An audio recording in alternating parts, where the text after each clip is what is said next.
Welcome to A edu और ए edu के हमारे इस यूट्यूब चैनल में आप सभी का स्वागत है।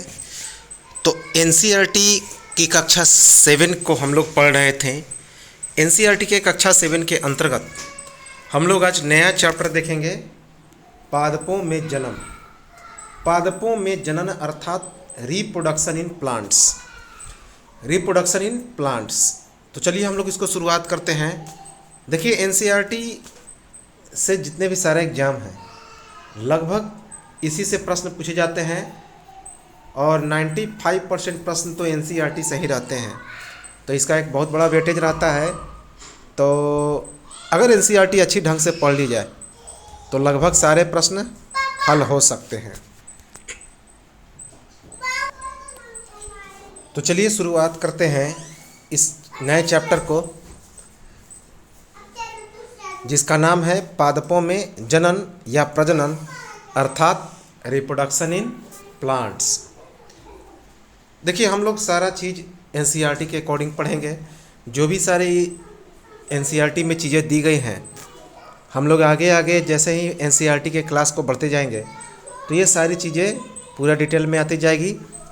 तो चलिए देखते हैं। सबसे पहले ये प्रजनन क्या है। प्रजनन अर्थात रिप्रोडक्शन। रिप्रोडक्शन तो रिप्रोडक्शन का मतलब क्या होता है?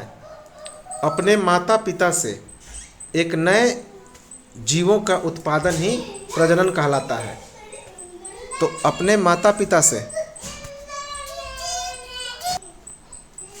अब है कि पौधों में कौन कौन से अंग प्रजनन का काम करते हैं। तो पौधों में प्रजनन का कार्य करने वाला मुख्य अंग है फूल अर्थात पुष्प, क्योंकि पुष्प में ही नर अंग और मादा अंग मौजूद होते हैं। तो पौधों में प्रजनन का कार्य करने वाला अंग है फूल अर्थात पुष्प।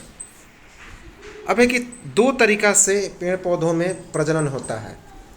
तो पेड़ पौधों में प्रजनन के कितने प्रकार होते हैं? दो तरीकों से प्रजनन होता है। पहला है अलैंगिक, जिसे एसेक्सुअल कहते हैं। अलैंगिक अर्थात एसेक्सुअल। और जो दूसरा जिसे लैंगिक कहते हैं, सेक्सुअल। तो दो तरीकों से पेड़ पौधों में प्रजनन होता है। पहले को हम लोग बोलते हैं अलैंगिक और दूसरे को बोलते हैं लैंगिक।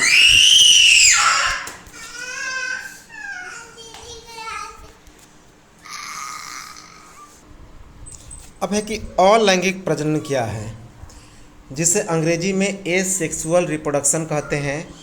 अलैंगिक प्रजनन, इसमें बिना बीज के नए पौधे का जन्म होता है। अर्थात इसमें पौधे का जन्म लेने के लिए किसी बीज की आवश्यकता नहीं पड़ती है। अर्थात बिना बीज के जब किसी पौधे का जन्म होता है तो इस प्रकार के प्रजनन को अलैंगिक प्रजनन अर्थात एसेक्सुअल रिप्रोडक्शन कहते हैं। और लैंगिक प्रजनन में ठीक उल्टा हो जाएगा, जिसमें बीज के द्वारा पौधे का जन्म होता है। अर्थात सेक्सुअल रिप्रोडक्शन में जो एक नए पौधे का निर्माण होता है उसमें बीज की आवश्यकता होती है, बीज के द्वारा। अब आता है कायिक प्रवर्धन। देखिए, एनसीईआरटी में जो जो चीज़ें जैसे दी गई है हम लोग उसी के सर पढ़ेंगे। तो कायिक प्रवर्धन बहुत इम्पोर्टेंट है, जिसे हम लोग वेजिटेटिव प्रोपागेशन कहते हैं। Vegetative propagation. अब ये वेजिटेटिव प्रोपागेशन है क्या? यह एक प्रकार का अलैंगिक प्रजनन होता है। तो जो कायिक प्रवर्धन होता है यह अलैंगिक जनन का एक प्रकार है, जिसमें एक नए पौधे की प्राप्ति किससे होती है? जड़ से, तना से, पत्ती से अथवा कली, जिसे मुकुल भी कहते हैं, उससे। क्योंकि अभी हमने क्या बताया कि जो लैंगिक प्रजनन होता है उसमें जो नए पौधे की उत्पत्ति होती है वह बीज से होती है। लेकिन बीज को छोड़ के पौधे के अन्य भागों से जब एक नए पादप की उत्पत्ति होती है तो इस प्रकार के प्रजनन को अलैंगिक जनन कहते हैं। तो इसमें नए पादप की प्राप्ति जड़ से, तना से, पत्ती से अथवा कली जिसे मुकुल भी कहते हैं उससे होती है। अब एक बहुत इम्पॉर्टेंट है जिसे हम लोग बोलते हैं ब्रायोफिलम। ब्रायोफिलम हिंदी में इसे पत्थर चट्टा कहते हैं। तो ब्रायोफिलम या पत्थर चट्टा, इसमें क्या होता है कि पत्ती के किनारे के गर्त में कलिकाएं अर्थात बड्स मौजूद होती हैं, जिससे नए पादप का जन्म होता है। जो पत्ती का ये जो किनारा है,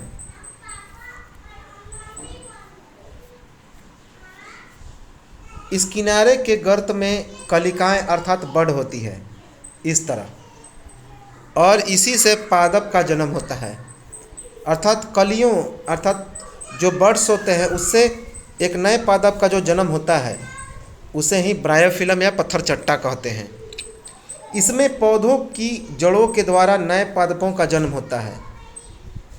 शकरकंद और डहेलिया, अब कुछ जो ऐसे ब्रायोफिलम्स होते हैं जिनमें पौधों की जड़ों के द्वारा एक नए पादप का जन्म होता है।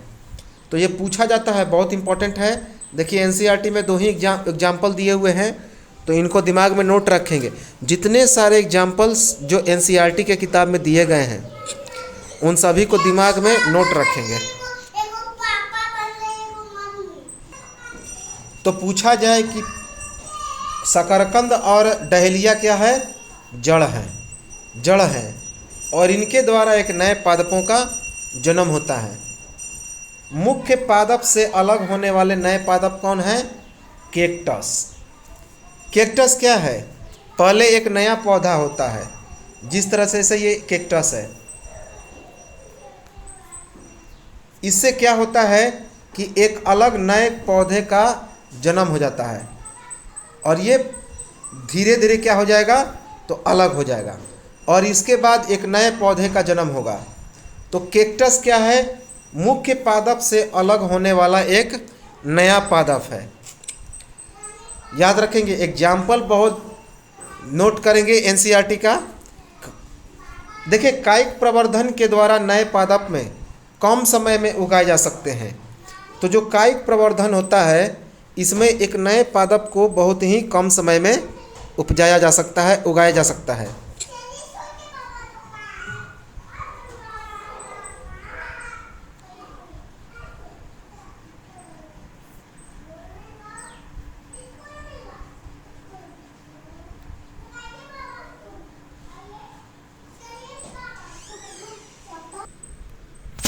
तो कायिक प्रवर्धन के द्वारा जो पादप उत्पन्न होते हैं उसमें फूल और फल बहुत ही कम समय में लग जाते हैं। तो कायिक प्रवर्धन के द्वारा जो पादपों का उत्पादन होता है उसमें फूल और फल कम समय में ही लग जाते हैं। देखिए, कायिक प्रवर्धन के अंतर्गत जो पादप होते हैं वे बिल्कुल यथार्थ प्रतिलिपि होते हैं, अर्थात बिल्कुल उसी पौधे की तरह होते हैं, क्योंकि उनकी उत्पत्ति जो है एक ही जनक के द्वारा होती है। जबकि जो लैंगिक जनन होता है उसमें उत्पन्न होने वाले पादप में माता पिता के गुण मौजूद होते हैं और इसमें बीज की उत्पत्ति होती है।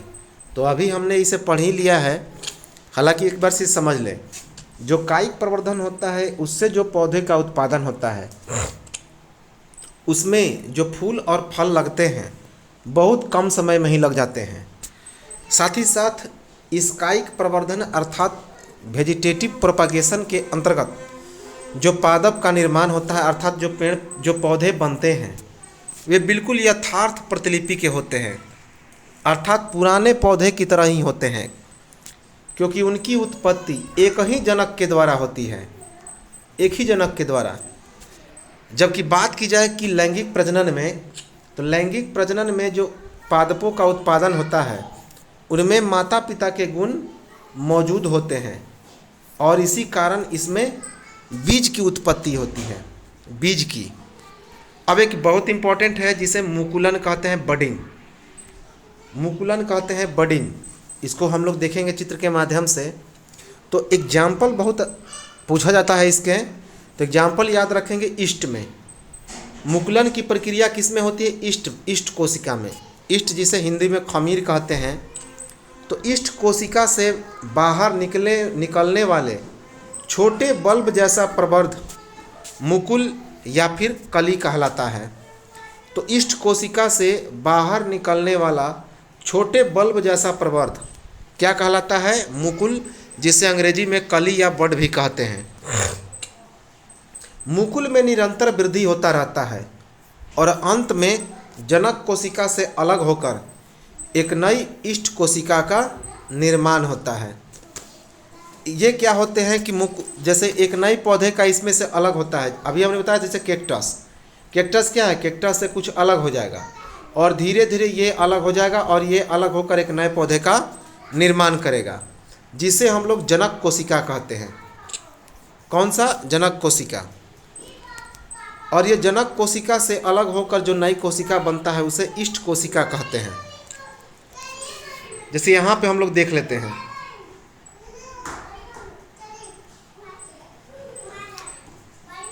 नई ईस्ट कोशिका विकसित होकर परिपक्व हो जाती है और फिर नई ईस्ट कोशिकाएं बनाती हैं।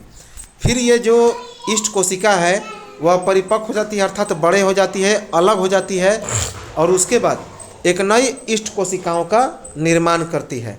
जैसे यहाँ पे ये एक ईस्ट कोशिका है, इस अर्थात एक जनक कोशिका है। ईस्ट कोशिका यह धीरे धीरे क्या हो गया, इसमें से एक बडिंग निकला जिसे मुकुल कहते हैं, विकसित होता हुआ मुकुलन। फिर एक नया मुकुलन जो है इससे अलग हो गया। देखिए ये जो है इसका मुकुल डेवलप हो रहा है अंदर में, यह अलग हो गया, इसका भ्रूण अलग और इसका भ्रूण अलग। धीरे धीरे क्या होता है कि इससे ये तीनों अलग हो जाते हैं। तो जैसा कि चित्र में दिखाया गया है, एक से अधिक मुकुल की श्रृंखला बन जाती है, अर्थात एक ही ईस्ट कोशिका से, एक ही जनक कोशिका से कई सारे ईस्ट कोशिकाओं का निर्माण होता है और इसे मुकुल श्रृंखला बोलते हैं। बड सीरीज क्या बोलते हैं? बड सीरीज,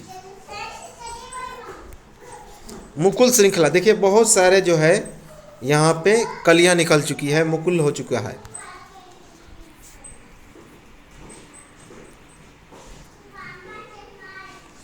तो चित्र में अर्थात ईस्ट में मुकुल के द्वारा प्रजनन हमने देख लिया, मुकुलन के द्वारा जनन किस प्रकार होता है।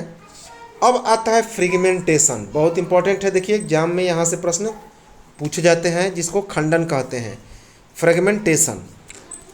तो फ्रेगमेंटेशन के द्वारा शैवाल में वृद्धि होता है, बहुत इंपॉर्टेंट है। एग्जाम्पल याद रखेंगे कि किस पौधे में या किस शैवाल क्या है, एक पौधा भी है और एक जानवर भी है। तो एक जीव भी है और एक पौधा भी है, शैवाल। तो शैवाल में एक जो वृद्धि होती है वह किसके द्वारा होती है?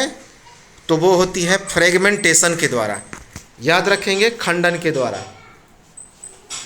अब है कि जल एवं पोषक तत्व की उपलब्धता में शैवालों में वृद्धि होती है और तेजी से फ्रेगमेंटेशन के द्वारा इनमें गुणन होता है। शैवालों का दो या दो से अधिक भागों में विखंडन होता है और इन खंड अथवा टुकड़े के द्वारा नए जीवों का विकास होता है। तो जैसे ही शैवालों को जल और पोषक तत्व मिल जाएगा तो उसमें शैवाल क्या करते हैं कि तेज़ी से टूटते हैं, अर्थात इनमें खंडन होता है, कई प्रकार के नए शैवाल का निर्माण होता है, जिसे हम लोग फ्रेगमेंटेशन कहते हैं। और इसके बाद बहुत सारे शैवालों का गुणन होता है और दो या दो से अधिक भागों में इनका विखंडन होता है और इन खंड अथवा टुकड़ों के द्वारा नए जीवों का निर्माण होता है। जैसे कि एक शैवाल है, पोषक तत्व और जल मिलेगा तो ये बहुत सारे छोटे छोटे शैवालों में टूट जाएंगे और फिर ये परिपक्व हो जाएंगे और नए शैवाल का निर्माण कर देंगे। तो याद रखेंगे कि एक ही बात याद रखेंगे कि शैवाल में किस प्रकार से प्रजनन होता है? फ्रेगमेंटेशन से, और ईस्ट में बडिंग से, मुकुलन से। एग्जाम्पल और प्रक्रियाएं याद रखेंगे। अब आता है स्पोर फॉर्मेशन। स्पोर फॉर्मेशन जिसे हिंदी में बीजाणु अलैंगिक जनन कहते हैं। बीजाणु अलैंगिक जनन अर्थात स्पोर फॉर्मेशन।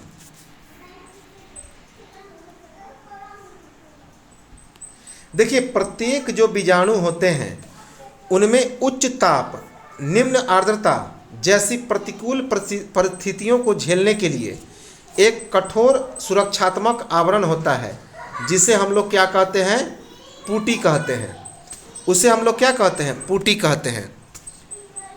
जो जितने सारे जो बीजाणु होते हैं उनमें हाई टेम्परेचर, लो ह्यूमिडिटी अर्थात निम्न आर्द्रता, इन सभी प्रतिकूल परिस्थितियों को झेलने के लिए बाहर में एक हार्ड आवरण होता है, कठोर सुरक्षात्मक आवरण होता है, और इस आवरण को हम लोग क्या बोलते हैं?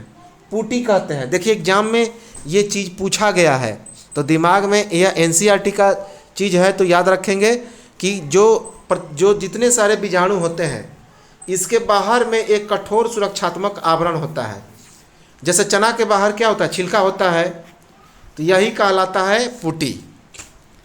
तो पुटी के कारण ही जो जीव होते हैं वे लंबे समय तक जीवन यापन कर सकते हैं।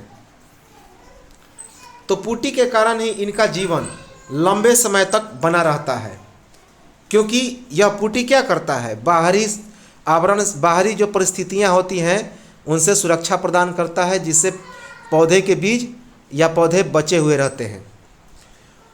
जैसे ही अनुकूल परिस्थितियां आती हैं तो बीजाणुओं में अंकुरन होता है और नए जीव का विकास होता है। इस प्रकार के प्रजनन को क्या कहते हैं? बीजाणु अलैंगिक जनन। बीजाणु अलैंगिक जनन। तो जब अनुकूल परिस्थितियां मिलती है तो उन बीजाणुओं में अंकुरन होता है। जैसे कि चना है तो चना को हम लोग क्या करेंगे?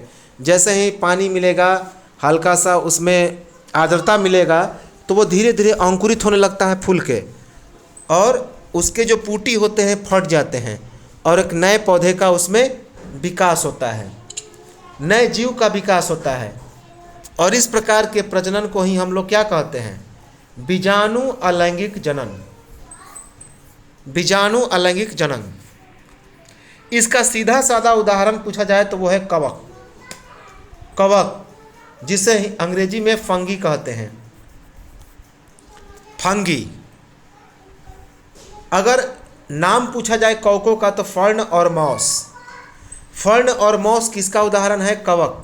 और इसमें जो प्रजनन होता है किस माध्यम से होता है? तो बीजाणु अलैंगिक जनन के द्वारा। बीजाणु अलैंगिक जनन के द्वारा होता है। दिमाग में नोट कर लेंगे। अगर पूछा जाए बीजाणु तो कवक, और उसका नाम पूछा जाए तो फर्न और मॉस। खास करके इतना ही याद रखेंगे एनसीईआरटी के थ्रू। जैसे यहाँ पे दिया गया है, ये क्या है? एक कवक जाल है। कवक जाल में ये बीजाणु धानी है। इस बीजाणु धानी से कई प्रकार के बीजाणुओं का निर्माण हो गया। देखिए यहाँ पे कई प्रकार के बीजाणु का निर्माण हो गया इससे अलग होकर।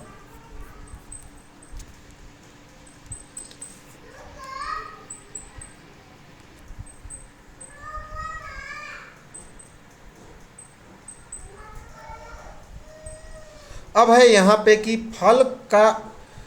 फूल का जो प्रजनन अंग कौन कौन सा है? तो रिप्रोडक्टिव ऑर्गन्स ऑफ फ्लावर। फूल के कौन कौन से अंग जो हैं वे प्रजनन अंग कहे जाते हैं, रिप्रोडक्टिव ऑर्गन्स कहे जाते हैं। तो फूल के कौन कौन से अंग प्रजनन अंग कहे जाते हैं? अर्थात जिनके द्वारा एक नए पौधे का उत्पत्ति होता है। रिप्रोडक्टिव ऑर्गन्स कौन होते हैं फ्लावर के? तो दो होते हैं। एक होता है नर प्रजनन अंग और दूसरा होता है मादा प्रजनन अंग। तो नर अर्थात पुरुष प्रजनन भाग, जिसे मेल रिप्रोडक्टिव ऑर्गन कहते हैं, जिसका एक और नाम है पुंकेसर। क्या नाम है? पुंकेसर। तो नर प्रजनन अंग अर्थात पुरुष प्रजनन अंग, मेल रिप्रोडक्टिव ऑर्गन, जिसे हम लोग पुंकेसर कहते हैं। तो दिमाग में नोट कर लेंगे, एग्जाम में कंफ्यूज हो जाता है। पुंकेसर, स्त्री केसर, वर्तिकाग्र, ये सभी नाम याद रखेंगे। ये पूछे जाते हैं कि इनमें से कौन पुरुष प्रजनन अंग है पौधे का। इसके बाद है मादा अर्थात महिला प्रजनन अंग। स्त्री प्रजनन अंग अर्थात female reproductive organ, female reproductive organ जिसे स्त्री केसर केसर कहा जाता है। क्या कहा जाता है? स्त्री केसर, स्त्री केसर। अब है कि फूल कितने प्रकार के होते हैं? Types of flower. फूल जो होते हैं दो प्रकार के, एक होता है बाइसेक्सुअल जिसे उभयलिंगी कहते हैं। उभयलिंगी का मतलब होता है जिसमें मादा और नर दोनों का प्रजनन अंग पाया जाता है, तो उसे बाइसेक्सुअल कहते हैं। और दूसरा है यूनिसेक्सुअल अर्थात एक लिंगी, यूनिसेक्सुअल अर्थात एक लिंगी जिसमें केवल या तो नर का या तो मादा का ही प्रजनन अंग पाया जाता है। तो हम लोग बारी बारी से देखें।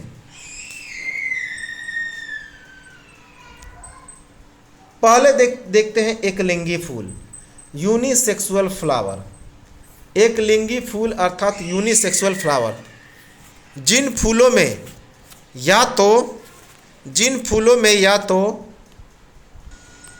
या तो केवल स्त्री केसर अर्थात जिसे अंग्रेजी में पिस्टिल कहते हैं, या तो केवल पुंकेसर होता है जिसे अंग्रेजी में स्टामेन कहते हैं। देखिए कभी कभी लगभग एग्जाम में अंग्रेजी नाम से ही दिए जाते हैं, तो बहुत नाम अंग्रेजी इंपॉर्टेंट है। तो कभी कभी क्या होता है, किसी फूल में या तो एक ही प्रजनन अंग होता है अर्थात या तो मादा प्रजनन अंग जिसे स्त्री केसर या पिस्टिल कहते हैं, या तो पुरुष प्रजनन अंग जिसे पुंकेसर या स्टामेन कहते हैं, वही मौजूद होते हैं। तो इस प्रकार के प्रजनन को हम लोग क्या बोलते हैं? एक लिंगी प्रजनन बोलते हैं। जैसे कि अगर उदाहरण की बात की जाए तो मकई, पपीता, ककड़ी, ये सभी एक लिंगी प्रजनन होता है। वेरी वेरी इंपॉर्टेंट है, ये एनसीईआरटी के एग्जाम्पल्स हैं, दिमाग में नोट कर लेंगे। ककड़ी, पपीता, मकई। और यदि बात की जाए उभयलिंगी फूल बाइसेक्सुअल फ्लावर में, तो इसमें पुंकेसर और स्त्री केसर अर्थात जो पिस्टिल और स्टामेन होता है, नर प्रजनन अंग और मादा प्रजनन अंग दोनों मौजूद होते हैं, तो उन्हें उभयलिंगी फूल बाइसेक्सुअल फ्लावर कहते हैं। उदाहरण इंपॉर्टेंट है जैसे कि सरसों, गुलाब, पेटोनिया। सरसों, गुलाब और पेटोनिया याद रखेंगे एग्जाम्पल। तो एक लिंगी फ्लावर कौन कौन है? यूनिसेक्सुअल मकई, पपीता, ककड़ी। और बाइसेक्सुअल की बात की जाए तो सरसों, गुलाब, पेटोनिया। देखिए यहाँ पे हम लोग देख रहे हैं फूल के प्रजनन अंग, जैसे कि यह क्या है? पुतंतु है। पुतंतु अर्थात जो फूल का जो नली होता है, डंठी, और उसके ऊपर पराग कोष मौजूद होता है जिसमें पराग कण पाए जाते हैं। इसी पराग कोष में पराग कण पाए जाते हैं और यहीं पे भंवरा आकर क्या करता है? रस चूसता है। और ये है वर्तिकाग्र और वर्तिका। वर्तिकाग्र और वर्तिका, ये है वर्तिका और उसके ऊपर जो गोलाकार भाग होता है जिसे वर्तिकाग्र कहते हैं, और इसके बीच जो मोटा वाला भाग होता है इसको हम लोग अंडाशय कहते हैं। इसी में अंडे मौजूद होते हैं अंडाशय में, और इस अंडाशय के अंदर में भी जो छोटे छोटे अंडे पाए जाते हैं जिसे बीजांड कहते हैं, और इसी में बीज मौजूद होते हैं, बीजांड। तो ये जो है ये है हमारा पुंकेसर, ये पुंकेसर का है, और ये है स्त्री केसर।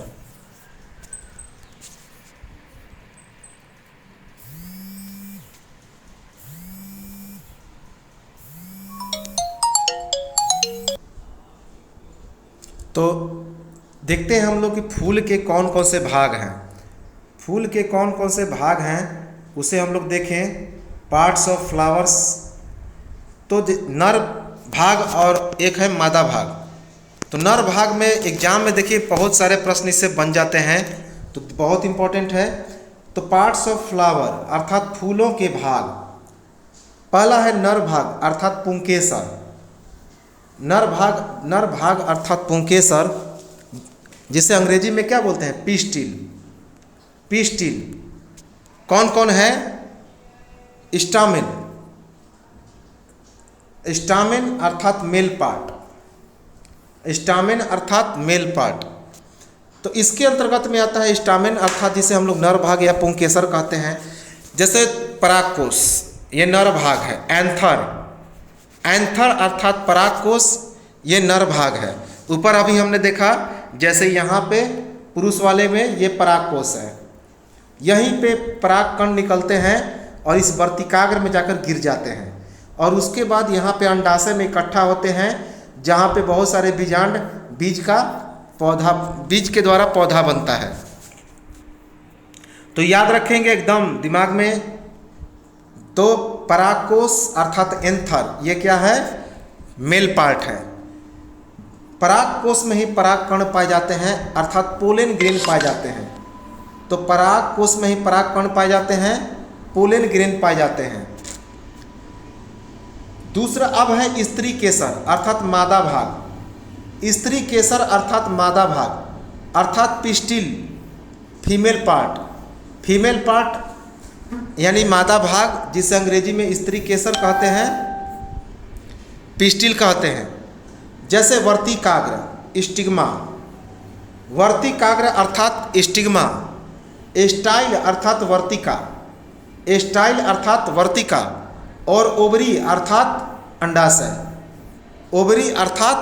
अंडाशय, ये सभी जो हैं स्त्री केसर अर्थात मादा भाग हैं। वर्तिकाग्र अर्थात स्टिग्मा, वर्तिका अर्थात स्टाइल और ओवरी अर्थात अंडाशय। देखिए यहाँ पे दिया गया है, यह है अंडाशय। अंडाशय में बीजांड होते हैं और ये वर्तिकाग्र यहाँ से गिरते हैं। वर्तिका जो ऊपरी मुंह होता है जिससे पराग कण आकर गिरते हैं और उसके बाद ये नली होती है वर्तिका, और ये वर्तिका नली के द्वारा होते हुए जिस डब्बे में जाती है उसको अंडाशय कहते हैं और अंडाशय में जो बीज इकट्ठा होते हैं उन्हें बीजांड कहते हैं। अब पराग कण का क्या कार्य है? पराग कण का जो कार्य है नर युग्मकों का अर्थात मेल गैमेट्स का निर्माण करना। तो पराग कण का कार्य है नर युग्मक अर्थात मेल गैमेट्स का निर्माण करना। अंडाशय में एक या एक से अधिक बीजांड अर्थात ओव्यूल्स का निर्माण होता है। तो जो अंडाशय होते हैं उनमें एक या एक से अधिक बीजांड अर्थात ओव्यूल्स होते हैं, याद रखेंगे।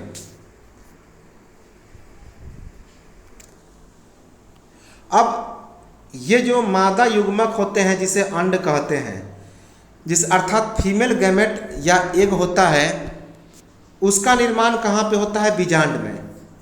तो जैसा कि नाम से ही स्पष्ट है कि जो मादा युग्मक अर्थात जो अंडे होते हैं अर्थात जिसे फीमेल गैमेट कहते हैं या एग कहते हैं, उसका निर्माण कहाँ पे होता है?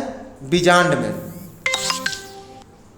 लैंगिक जनन में नर और मादा युग्मकों के युग्मन से युग्मनज अर्थात जाइगोट का निर्माण होता है।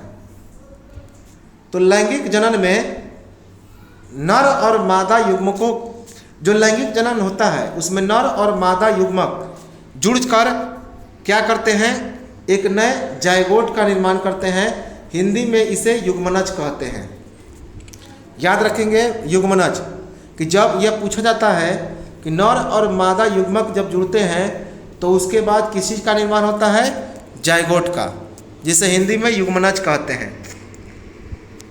अब देखिए एक बहुत इंपॉर्टेंट है टर्म एनसीईआरटी के दौरान, जिसे परागन कहते हैं, पॉलिनेशन कहते हैं। बहुत इंपॉर्टेंट है पॉलिनेशन अर्थात परागन। पराग कणों का पराग कोश के पुष्प के वर्तिकाग्र तक पहुंचने की प्रक्रिया को ही पॉलिनेशन कहते हैं। देखिए एग्जाम में यह चीज़ पूछा गया है कि पराग कणों का पराग कोश से पुष्प के वर्तिकाग्र तक पहुंचने की प्रक्रिया परागन कही जाती है। अभी 67th बीपीएससी में यह चीज़ पूछा गया है कि पराग कणों का पराग कोश से पुष्प के वर्तिकाग्र तक पहुंचने की प्रक्रिया क्या कहलाती है? पॉलिनेशन अर्थात परागन कहलाती है। यह दो प्रकार का होता है। एक होता है सेल्फ पॉलिनेशन, जिसे हिंदी में स्वपरागन कहते हैं। क्या कहते हैं? स्वपरागन। अब जैसा कि इसमें नाम से स्पष्ट है, जो परागण खुद से होता है स्वपरागण, और दूसरा है परपरागण क्रॉस पॉलिनेशन, अर्थात इसमें वर्तिकाग्र तक पहुंचाया जाता है परागकोश से परागकणों को, तो इसको क्रॉस पॉलिनेशन कहते हैं। अब बारी बारी से हम लोग देखते हैं कि स्वपरागण क्या है। परागकणों का उसी पुष्प के वर्तिकाग्र पर गिरना, जब वही फूल है और इसी फूल के वर्तिकाग्र में, उसी फूल के वर्तिकाग्र में जब पराग कण गिर जाते हैं, इसी के पराग जो मादा वाला भाग है, मादा का पराग जो नर भाग है, जो नर का पराग कोश है, नर के पराग कोश से जब उसी फूल में पराग कण जाकर उसके वर्तिकाग्र में गिर जाते हैं तो उसको स्वपरागण कहते हैं। कि पराग कणों का उसी पुष्प के वर्तिकाग्र पर गिरना स्वपरागण कहलाता है। और परपरागण तो अब समझ में आ गया होगा कि दूसरे फूल में गिरना, कि पुष्प के पराग कणों का उसी पुष्प के, उसी पादप के किसी अन्य पुष्प के वर्तिकाग्र पर गिरना। तो जब पुष्प के पराग कण उसी पादप के किसी अन्य पुष्प के वर्तिकाग्र पर गिरते हैं तो वह परपरागण कहलाता है, क्रॉस पॉलिनेशन कहलाता है। अब पराग कण क्या है, थोड़ा सा इसके बारे में समझें। पोलन ग्रेन, अंग्रेजी में क्या बोलते हैं इसको, पोलन ग्रेन।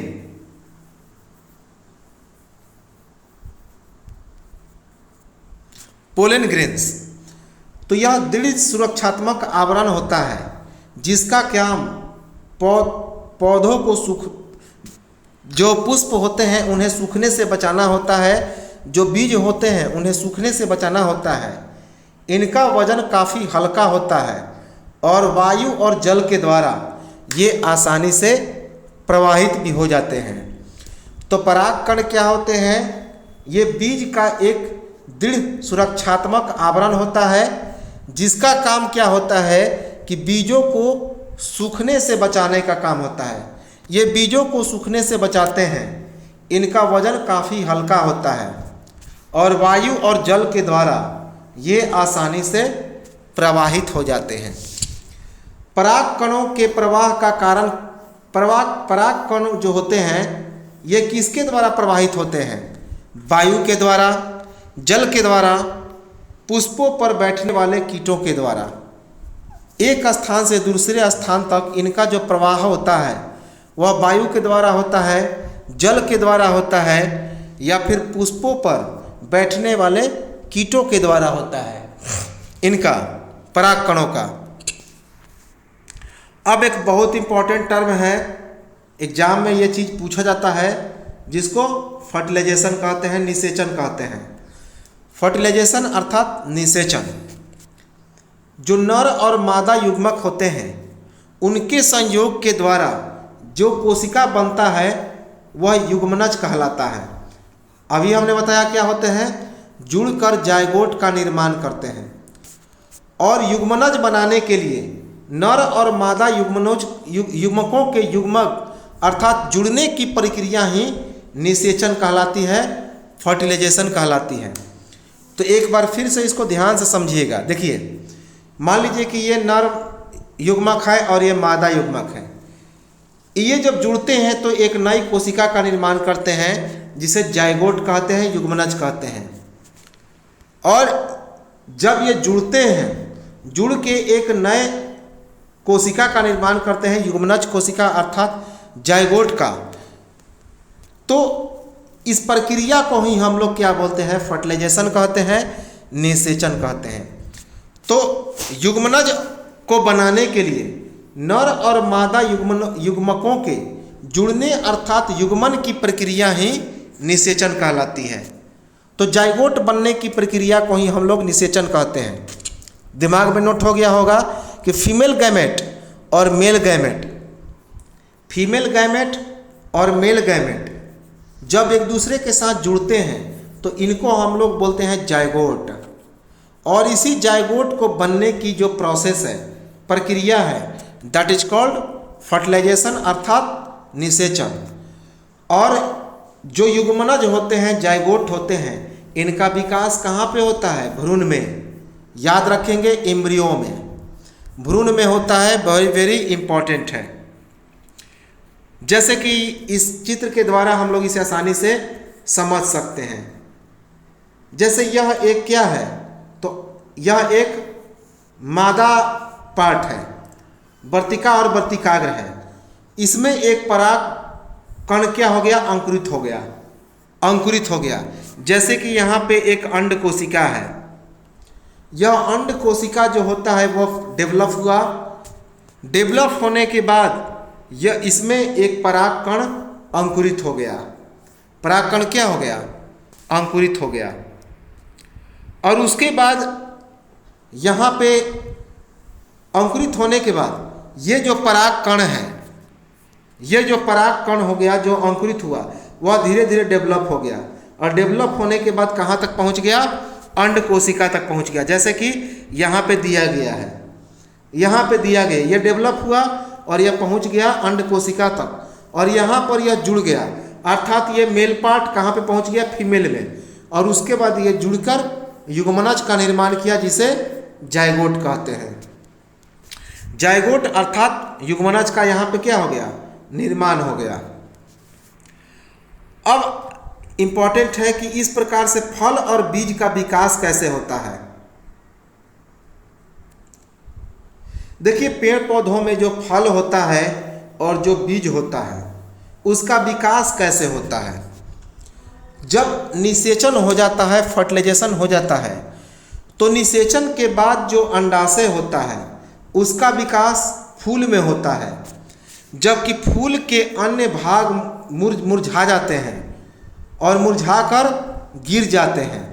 और इसी अंडाशय के परिपक्व हो जाने के बाद अंडाशय का फल के रूप में निर्माण होता है। किस रूप में? फल के रूप में निर्माण होता है। फल के रूप में निर्माण होता है। याद रखेंगे कि निषेचन के बाद जो अंडाशय होता है उसका विकास फूल में होता है। अब फूल का निर्माण होता कैसे है उसको भी हम लोग देखें। फूल के अन्य भाग, जैसे ही अंडाशय का विकास फूल में होता है तो फूल के अन्य भाग मुरझाकर गिर जाते हैं। और इसी अंडाशय के परिपक्व हो जाने के बाद अंडाशय का निर्माण किस में होता है? तो फल के रूप में हो जाता है। याद रखेंगे, फल के रूप में। अब यहाँ पर कुछ इंपॉर्टेंट समझें टर्म को। तो बीज का विकास कहाँ पे होता है? किसके द्वारा होता है? बीजांड से। वेरी वेरी इंपॉर्टेंट है। पूछा जाता है कि बीज का विकास किसके द्वारा होता है? तो बीजांड से होता है। याद रखेंगे, बीज में एक भ्रूण की उपस्थिति होती है जो सुरक्षात्मक बीजावरण के अंदर होता है। तो बीज में एक भ्रूण पाया जाता है। बीज में क्या होता है? भ्रूण होता है। और वह भ्रूण चारों तरफ से एक सुरक्षात्मक बीजावरण के अंदर में ढका हुआ रहता है। जैसे कि यह एक बीज है, बीज के अंदर में यह भ्रूण होता है। इस भ्रूण के चारों तरफ सुरक्षात्मक आवरण होता है। याद रखेंगे। अब इंपॉर्टेंट चीज याद रखेंगे, उदाहरण। कुछ गुद्देदार और रसीले फल। याद रखिएगे, ये एनसीईआरटी के एग्जाम्पल्स है, तो दिमाग में इसे बिल्कुल फिट रखना है।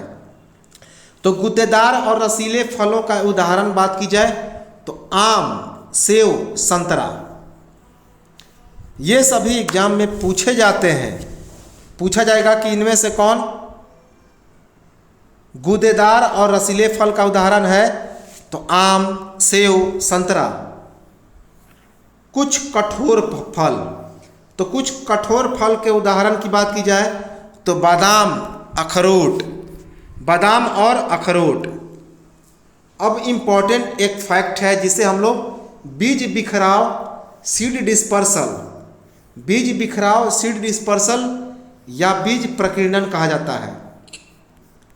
बीज प्रकीर्णन, देखिए प्रकीर्णन का मतलब होता है छितरा जाना, बिखर जाना। डिस्पर्सल हो जाना, जिसको अंग्रेजी में सीड डिस्पर्सल कहते हैं। प्रकृति में एक ही प्रकार के पादप के विभिन्न विभिन्न स्थानों पर उगने की प्रक्रिया को बीज बिखराव कहते हैं। आप जैसे कि मान लेते हैं कि कहीं से बीज, बहुत सारे बीज आ गए और छितरा गए, इधर उधर मिट्टी में गिर गए और उनके बाद नए नए पौधे का उत्पत्ति हो गया, तो इसी को हम लोग बीज बिखराव या सीड डिस्पर्सल कहते हैं, बीज प्रकीर्णन कहते हैं। तो प्रकृति में पादप के बीजों तथा फलों का प्रकीर्णन जल और जंतुओं के द्वारा होता है, हवा, जल और जंतुओं के द्वारा होता है। अर्थात ये जो प्रकृति में जो पादप होते हैं, इनमें बीजों का बिखराव, बीजों का प्रकीर्णन एक स्थान से दूसरे स्थान तक किसके द्वारा होता है? तो सिंपल सी बात है, वायु के द्वारा होगा, पानी के द्वारा होगा, या फिर कुछ अन्य जीवों के द्वारा होगा। यही तो होगा, वायु के द्वारा, कुछ अन्य जीवों के द्वारा, पानी के द्वारा, या फिर कुछ अन्य जीवों के द्वारा। अब हम लोग बारी बारी से देखेंगे कि वायु अर्थात पवन के द्वारा कौन कौन से बीज होते हैं जो एक स्थान से दूसरे स्थान तक आसानी से उड़कर चले जाते हैं। तो पवन के साथ एक स्थान से उड़कर दूसरे स्थान पर जो बीज चले जाते हैं, उनमें कौन कौन से, उनकी विशेषताएं क्या है, उनके उदाहरण क्या हैं, ये सभी हम लोग देख सकते हैं। जैसे कि ये बीज कौन कौन से हैं जो एक स्थान से दूसरे स्थान तक उड़कर चले जाते हैं और उसके बाद मिट्टी में जब जाते हैं तो इनसे एक नए पौधे की उत्पत्ति होती है। जैसे सहजन, देखिए एक एक एग्जाम्पल वेरी वेरी इंपॉर्टेंट है, बहुत महत्वपूर्ण है, तो दिमाग में इसे नोट कर लेंगे। एनसीईआरटी कक्षा 7 का यह एग्जाम्पल है। जैसे सहजन, जिसे साइंटिफिक नेम है ड्रमस्टिक। सहजन जो लंबा लंबा रसदार होता है, जिसे हम लोग चीव चीव के खाते हैं, जिसका वैज्ञानिक नाम क्या है? ड्रमस्टिक। उसके बाद है द्विफल मैपिल, जिसमें 2 फल होते हैं, जिसका वैज्ञानिक नाम क्या है? मैफिल। इनमें ये जो पादप होते हैं, इनमें पंख युक्त बीज होते हैं। इन पादपों के जो बीज होते हैं पंख युक्त होते हैं, अर्थात इनमें पंख जैसी संरचनाएं पाई जाती है। इसी कारण ये उड़कर एक स्थान से दूसरे स्थान तक चले जाते हैं। उसके बाद घास के हल्के बीज, जो घास के हल्के बीज होते हैं, वो भी पवन के द्वारा एक स्थान से उड़कर दूसरे स्थान तक चले जाते हैं। ओक, जिसका साइंटिफिक नेम है मदार। क्या है? मदार।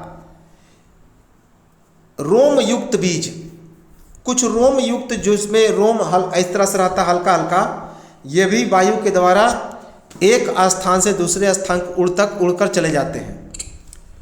उसके बाद सूरजमुखी के रोम युक्त फूल पाइनस, याद रखेंगे बहुत इंपॉर्टेंट है। सूरजमुखी का जो रोम युक्त फूल होता है वो भी आसानी से वायु के द्वारा एक स्थान से दूसरे स्थान तक उड़कर ले जाए जाते हैं। पाइनस एग्जाम में पूछा गया है, पाइनस के बारे में एग्जाम में पूछा गया है। इनमें से कौन सा बीज जो है वायु के द्वारा, ये हल्के होते हैं और एक स्थान से दूसरे स्थान तक वायु के द्वारा उड़ा लिए जाते हैं, तो पाइनस था उसका उत्तर पाइनस। अब है कि जल के द्वारा कौन कौन से बीज होते हैं जो प्रकीर्णित होते हैं, एक स्थान से दूसरे स्थान तक बहा लिए जाते हैं। तो नारियल बहुत इंपॉर्टेंट है, जल के द्वारा ये बहा लिए जाते हैं नारियल के बीज। नारियल, इस प्रकार के बीजों को एक स्थान से दूसरे स्थान तक तैरने के लिए इनके बीजों तथा फलों के जो आवरण होते हैं वे स्पंजी और तंतुमय होते हैं। जो जैसे कि नारियल होते हैं, तो नारियल का जो बीज होता है यह स्पंजी और तंतुमय होता है। तंतुमय का मतलब क्या? रेशेदार होता है, बहुत सारे रेशे निकले रहते हैं। जैसे कि नारियल को हम लोग जब फाड़ेंगे तो उसमें बहुत सारे इस तरह से लर्ची तंतुमय निकलेगा, स्पंजी होता है। उसका जो ऊपरी आवरण कैसा होता है? स्पंजी होता है। इसी कारण यह पानी में आसानी से तैरकर एक स्थान से दूसरे स्थान तक बहा लिया जाता है। तो जल के द्वारा प्रकीर्णित होने वाले बीज का उदाहरण पूछा जाए तो सीधे तौर पर कौन होगा? नारियल, कोकोनट, क्योंकि ये इनका जो आवरण होता है स्पंजी और तंतुमय होता है। अब जंतुओं के द्वारा कौन कौन से बीज प्रकीर्णित होते हैं, अर्थात एक स्थान से दूसरे स्थान तक कौन से बीज होते हैं जो जंतुओं के द्वारा प्रकीर्णित होते हैं?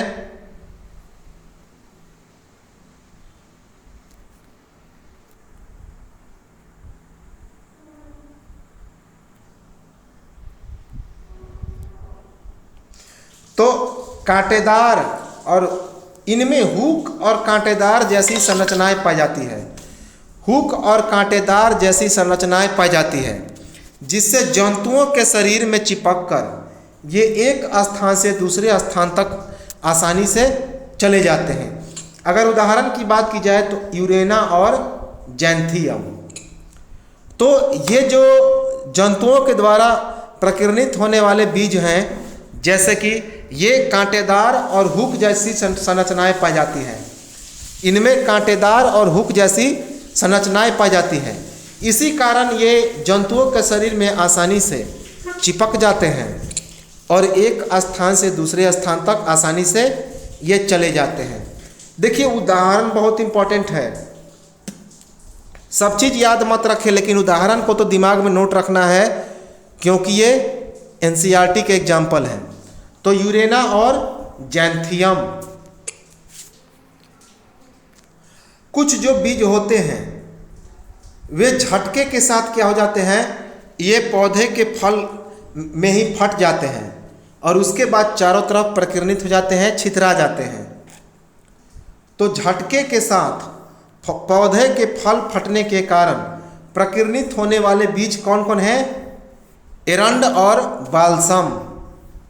अर्थात जैसे कि हमने देखा होगा कपास के बीज, कपास के बीज आसानी से पेड़ पौधे में ही फट जाते हैं और उसके बाद ये उड़कर एक स्थान से दूसरे स्थान तक चले जाते हैं रुआ के माध्यम से। तो याद रखेंगे एग्जाम्पल एरंड और बाल्सम। पौधे के लैंगिक, अब देखिए पौधे के लैंगिक प्रजनन में कौन कौन से हिस्से भाग लेते हैं। तो दिमाग में नोट कर लेंगे कि पौधे के लैंगिक प्रजनन में कौन कौन से हिस्से भाग लेते हैं। तो बीज, फूल और फल। अगर दे देगा कि इनमें से कौन कौन से पौधे के लैंगिक प्रजनन में भाग लेने वाले हिस्से हैं, तो बीज भाग लेता है, फूल भाग लेता है और फल भी भाग लेता है। इंपॉर्टेंट है।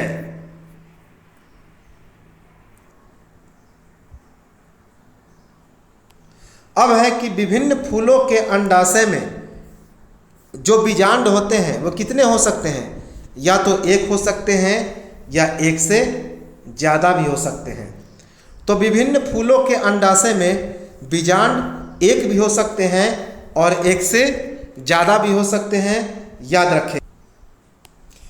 तो ये तो था हमारा एनसीईआरटी कक्षा 7, एनसीईआरटी क्लास 7 का एक महत्वपूर्ण चैप्टर था जिसका नाम था पादपों में जनन। पादपों में जनन। देखिए, एनसीईआरटी के साइंस को हम लोग समाप्त कर देंगे। अगर कुछ ना पढ़ें, इसको यदि पढ़ते जाएं तो लगभग 95% आपके प्रश्न सोल्व हो जाएंगे। खास करके जहाँ तक उम्मीद है 100% भी सोल्व हो सकते हैं, 100% भी सोल्व हो जाएंगे, क्योंकि लगभग प्रश्न इसी से ही पूछे जाते हैं।